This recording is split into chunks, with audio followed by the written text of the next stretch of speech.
안녕하세요. 오늘 우리가 함께 깊이 들여다볼 자료는 들으면서 배우는 10계명, 5계명이라는 제목의 심층 분석 자료예요. 수천 년 된 규칙이죠, 10계명. 그 중에서도 내 부모를 공경하라 이 다섯 번째 계명에 대한 이야기인데요. 이게 어찌 보면 너무나 익숙해서 그 깊이를 제대로 생각해 본 적 없는 말이기도 하잖아요. 그래서 오늘 저희의 미션은요. 이 고대의 규칙이 왜 이 권위라는 개념 자체가 흔들리는 현대사회의 문제를 푸는 아주 근본적인 열쇠로 제시되는지 그 논리를 한번 차근차근 따라가 보는 겁니다. 그렇죠. 여기서 우리가 던져봐야 할 아주 핵심적인 질문이 하나 있어요. 뭐랄까, 모든 관계가 수평적이길 원하고 또 어떤 종류의 위계든 일단 의심부터 하는 이런 탈권위 시대에 공경이라는 단어가 과연 어떤 의미를 가질까? 그리고 이 자료는 왜 그 낡아 보이는 가치가 건강한 사회를 위해서 그토록 중요하다고 목소리를 높이는 걸까? 이 질문을 계속 생각하면서 들어보시면 훨씬 흥미로울 거예요. 좋습니다. 그럼 먼저 이 자료가 진단하는 우리 시대의 모습부터 짚고 넘어가야겠네요. 오늘날을 탈권위 시대라고 규정하는데 이게 구체적으로 어떤 상황을 말하는 걸까요? 네, 자료는 가정과 학교 그리고 사회 곳곳에서요. 마땅히 있어야 할 그 건강한 권위마저 무너지고 있는 현실을 지적하고 있어요. 예를 들면 가정에서는 부모의 권위가 약해지고 학교에서는 교사의 권위가 설 자리를 잃고 있다는 거죠. 사실 그건 좀 양면성이 있지 않나요?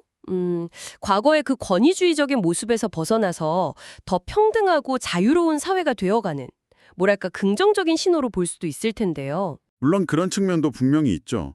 하지만 이 자료가 주목하는 건 그게 아니에요. 자녀가 부모를 너무나 당연하게 신고를 하고 또 교사가 학생을 지도하려다가 오히려 아동학대로 고소당할까 봐 몸을 사리게 되는 그런 현상들을 이야기해요. 이건 단순한 세대 갈등이나 요즘 애들 문제, 이게 아니라는 거죠. 사회의 기본 질서를 유지해주던 최소한의 권위 체계마저 해체되고 있다는 심각한 경고라는 겁니다. 아, 그러니까 억압적인 권위주의랑 사회 질서를 위한 정당한 권위는 구분해야 한다, 이 말씀이시군요. 그리고 자료는 이 정당한 권위의 상실이 우리 사회가 겪는 여러 문제의 아주 근본적인 원인이다, 이렇게 보는 거고요. 바로 그거예요. 이 진단이 굉장히 중요합니다.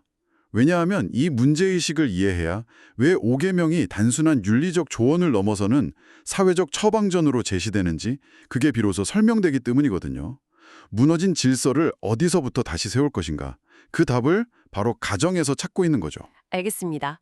사회가 권위를 잃어버렸다는 문제의식. 그런데 그 거대한 문제의 해법이 왜 하필 부모 공경이라는 어떻게 보면 굉장히 개인적이고 오래된 가치에서 시작되는 걸까요? 이건 너무 큰 비약처럼 들리기도 하는데요. 정말 좋은 질문이에요. 대부분의 사람들이 그냥 효도 정도로 생각하고 넘어가니까요. 하지만 자료는 훨씬 더 근본적인 두 가지 신학적 이유를 제시하면서 이 비약을 단숨에 뛰어넘습니다. 바로 부모가 신의 대리자로서 수행하는 두 가지 역할 때문이라는 거죠. 신의 대리자라니? 굉장히 거창하게 들리네요. 첫 번째 역할이 뭔가요? 첫 번째는 생명을 주는 창조의 역할이에요. 생각해보면 너무나 당연한데 우리가 일상에서는 완전히 잊고 사는 사실이죠. 이 자료의 관점은 이겁니다.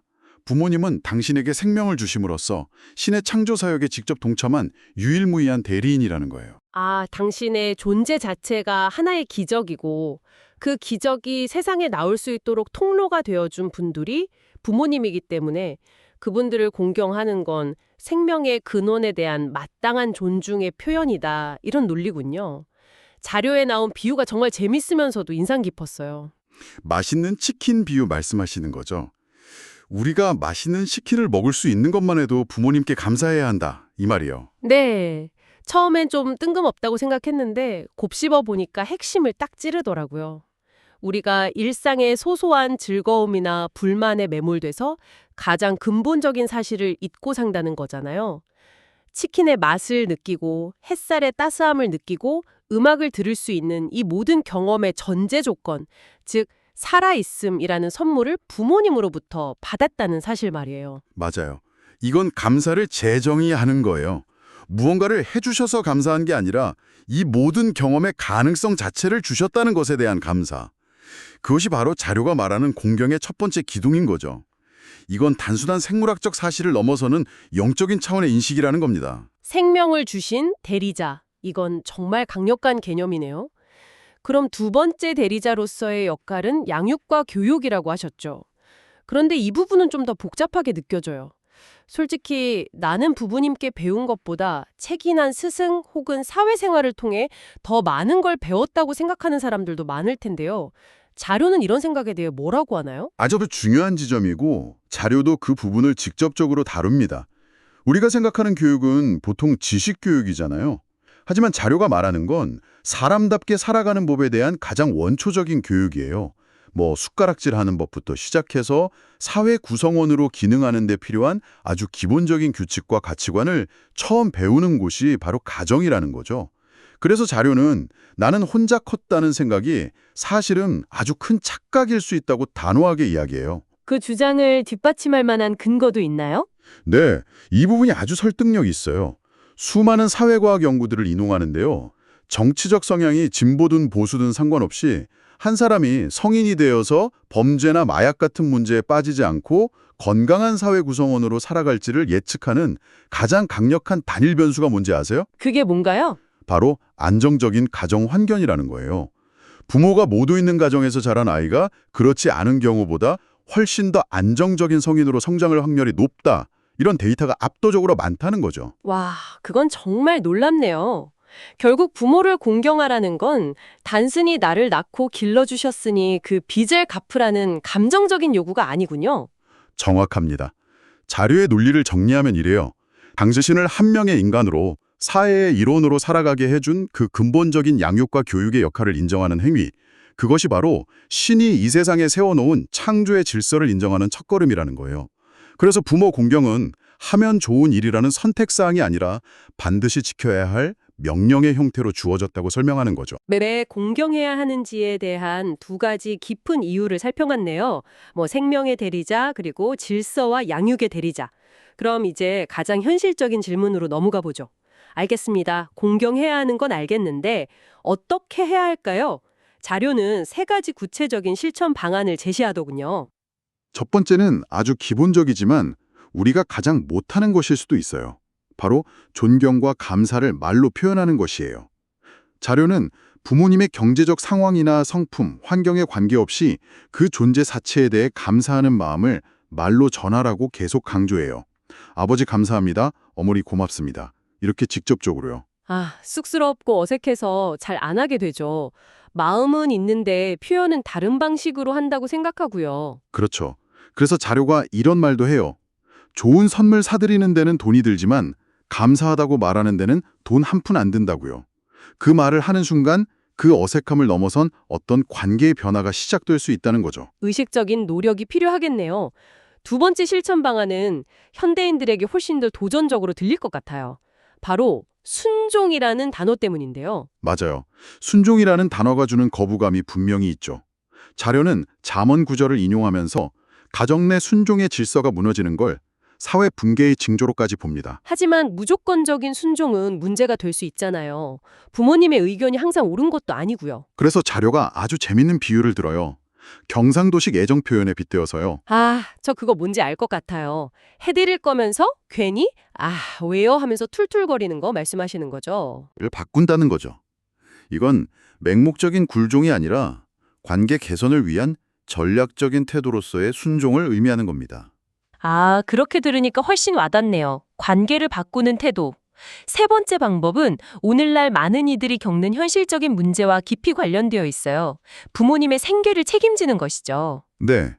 자료는 부모와 자녀를 동시에 부양해야 하는 샌드위치 세대의 고충을 정확히 짚고 있어요. 그런데 동시에 아주 충격적인 통계도 함께 제시합니다. 20대 청년의 약 88%에서 92%가 여전히 부모에게서 월 평균 50만 원 정도의 경제적 지원을 받고 있다는 현실이에요. 부모를 부양하기는커녕 성인이 되어서도 부모에게 의존하는 경우가 압도적으로 많다는 거군요. 이건 단순히 개인의 효심 문제를 넘어서는 구조적인 문제네요. 맞아요. 그래서 자료는 이 문제를 두 가지 차원에서 접근해요. 개인적 차원에서는 내가 어릴 때 부모로부터 아무 조건 없는 돌봄을 받았듯이 이제는 부모님의 노후를 돌봐드려야 할 책임이 있다는 원칙을 분명히 하고요. 동시에 사회적 차원에서는 이것이 특정 개인의 무능이나 불효의 문제가 아니라 청년 실업, 주거 문제 등에 얽힌 우리 사회 전체의 구조적 문제임을 인식하고 함께 해결책을 모색해야 한다고 말하고 있습니다. 자, 지금까지는 부모와 자녀라는 혈연 관계에 초점을 맞춰 이야기했는데요. 여기서부터 이 자료의 논리가 정말 흥미롭게 확장되더라고요. 5계명이 단지 우리 부모님에게만 적용되는 규칙이 아니라는 주장이죠. 이 부분이 이 자료의 핵심적인 통찰이라고 할 수 있습니다. 웨스트민스터 대우리문답이라는 오래된 신학 문서를 인용하는데요. 거기서는 5계명의 부모를 해석할 때 혈육관계의 부모는 물론이고 나이나 지혜, 직책 등에서 나보다 위에 있는 모든 사람, 특히 가정, 교회, 국가의 권위자들을 모두 포함한다고 봐요. 잠깐만요. 그럼 대통령이나 시장 같은 국가 통치자, 교회 지도자, 심지어 회사 상사에게까지 이 공경의 원리가 적용된다는 말인가요? 정확해요. 정말 놀라운 확장 아닌가요? 자료의 관점은 이겁니다. 가정은 한 개인이 정당한 권위에 순종하고 그 권위를 존중하는 법을 배우는 첫 번째 훈련소라는 거죠. 이 훈련을 통해 한 사람이 사회에 나가서도 건강한 질서 안에서 자신의 역할을 감당하는 법을 체득하게 된다는 거예요. 그래서 가정이 바로 서는 것이 사회 전체가 바로 서는 것과 직결된다고 보는 거고요. 와, 이건 정말 생각의 스케일이 다르네요. 그런데 여기서 아주 근본적인 질문이 생겨요. 만약 그 권위가 부패하거나 부당하다면요? 역사적으로도 권위의 이름으로 얼마나 끔찍한 일들이 많이 일어났습니까?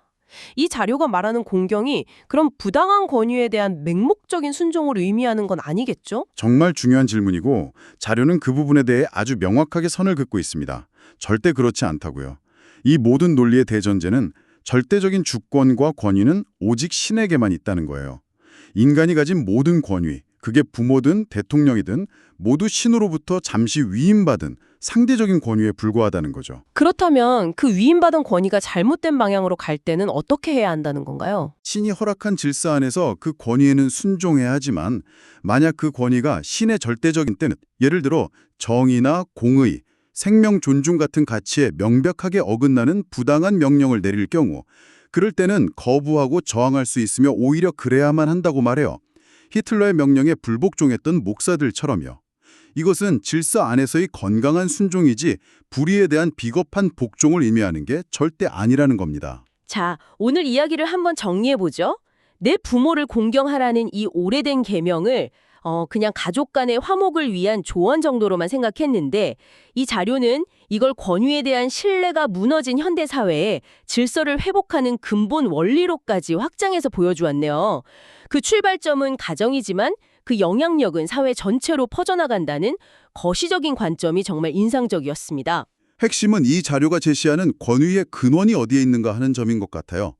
권위는 나이가 많거나 힘이 세거나 능력이 뛰어나서 저절로 생기는 게 아니라 더 높은 존재로부터 부여받은 책임이라는 관점이잖아요. 이 관점은 권위를 가진 사람과 그 아래에 있는 사람 모두에게 중요한 메시지를 줍니다. 미래의 부모나 리더가 될 당신에게는 그 권위를 함부로 남용하지 말고 올바르게 사용해야 할 무거운 책임을, 또 자녀나 아랫사람의 입장에서는 정당한 권위에 순종하는 훈련을 통해 더 큰 질서를 배우는 기회로 삼으라는 거죠. 마지막으로 이 자료의 내용을 바탕으로 여러분이 혼자 깊이 곱씹어 볼 만한 질문 하나를 남기면서 마무리할까 합니다. 오늘 우리가 살펴본 자료는 주로 권위 아래에 있는 사람이 그 권위를 공경할 의무에 초점을 맞추었어요. 그렇다면 동전의 다른 면은 어떨까요? 만약 권위가 질서와 번영을 위해 부여받은 신성한 책임이라면 그 권위를 가진 사람, 즉 부모, 리더, 상사에게는 그 공경을 받을 만한 자격을 갖추기 위해 어떤 의무와 책임이 따를까요? 어쩌면 진정한 권위는 요구하는 것이 아니라 책임감 있는 모습을 통해 자연스럽게 얻어지는 것일지도 모르겠습니다.